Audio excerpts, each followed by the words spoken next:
Hello and welcome, ladies and gentlemen. My name is Simon Gotzen and you're watching Simon Says at mtgoacademy.com. Today we are looking at another Dragon's Maze Gatecrash Return to Ravnica draft, DGR 8.4 on Magic Online. And that's because I still think that DGR is a very challenging and interesting limited format. I am going to record some Modern Masters content in the near future. I did want to get more familiar with the cards and the interactions, and I actually timed out of my first draft I did online, so I want to get a little bit more comfortable with that. I'm also probably going to do some blatant rare drafting when playing that set, but that's another topic altogether. Now, and then of course M14 is on the horizon, and M14 Limited is actually hugely relevant for multiple Grand Prix, but also for almost a full PDQ season. So I'm looking forward to record M14 draft videos, talk about some of the core strategic concepts, like I did with the last base set. I think there were some pretty good episodes where I highlighted some of the basic concepts of playing draft and limited in general. Okay, for today, like I said, Dragon's Maze, and I've discussed this quite a bit with others, including my brother. And the more I play, the more my decks fall into two different categories. And the first category is just straight two color. It doesn't have to be aggressive, but it's definitely the more consistent deck, and it tends to be on the aggressive side of things. Sometimes just having a good curve, and that usually includes 5 and 6 drops in addition to cheap cards, because your decks just can't be as streamlined as they were in Return to Ravnica or Gatecrash only.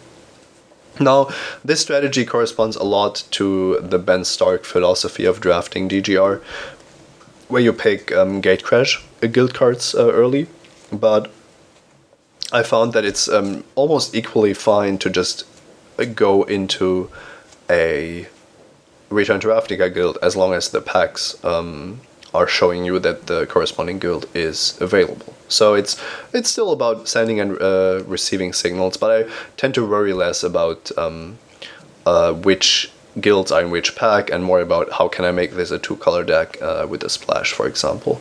Now, the other pillar of the format, in my opinion, is going multicolor, and that usually, well, I should say that there are 3-color decks, but they are usually variations of the 2-color decks, the consistent 2-color decks with a splash, and then there are 4 and 5-color decks.